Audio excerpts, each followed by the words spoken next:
उत्तर प्रदेशच्या विधानसभेत सापडलेली स्फोटकं आता दिल्लीतली सुरक्षा या स्फोटकांच्या प्रकरणामुळे वाढवण्यात आली आहे। त्या सोमवारपासून संसदेचं पावसाळी अधिवेशन सुरू होत आहे। त्याआधी सुरक्षा यंत्रणांनी सुरक्षा व्यवस्थेचा पुन्हा एकदा आढावा घेतला। संसद भवन परिसरामधल्या सुरक्षा व्यवस्थेचा आढावा घेतला माजी सहकारी रामराजे शिंदे यांनी। उत्तर प्रदेश विधानसभेमध्ये स्फोटकं सापडलेले आहेत आणि त्यावरून आता संसदेमध्ये अलर्ट सुद्धा जाहीर करण्यात आलेला आहे आणि त्यामुळेच ठिकठिकाणी सुरक्षा व्यवस्था सुद्धा तैनात करण्यात आलेली आहे।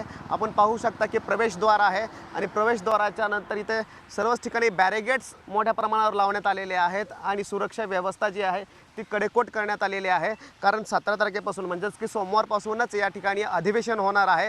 त्याचबरोबर सोमवारीच राष्ट्रपती पदासाठी मतदान सुद्धा या ठिकाणी होणार आहे। पंतप्रधान असणार आहेत आणि उमेदवार रामनाथ कोविंद असणार आहेत, मीरा कुमार असणार आहेत, त्याचबरोबर सर्वच मंत्री खासदार या ठिकाणी उपस्थित असणार आहेत। त्यामुळेच संसदेच्या सुरक्षेसंदर्भामध्ये आता आढावा घेण्याचं काम सुरू आहे। आज या संदर्भात एक बैठक सुद्धा झालेली आहे। बैठकीमध्ये सर्व सूचना देण्यात आलेल्या आहे। प्रत्येक सेंट्रल हॉल असेल, राज्यसभा, लोकसभा या ठिकाणी तपासणी केली जात आहे, माहिती घेतली जात आहे, ओळखपत्र सर्वांचं तपासलं जात आहेत।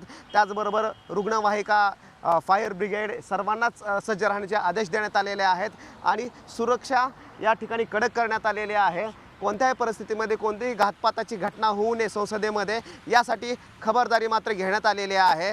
परंतु यूपीमध्ये ज्या प्रकारे सभागृहामध्ये नेण्यात आलं होतं स्फोटकं, तशी मात्र या ठिकाणी सुद्धा लोकसभा राज्यसभामध्ये घटना होऊ नये याकडे सुरक्षा व्यवस्थेचं लक्ष लागलेलं आहे। रामराज शिंदे, झी मीडिया, दिल्ली। झी 24 तास रहा एक पाऊल पुढे।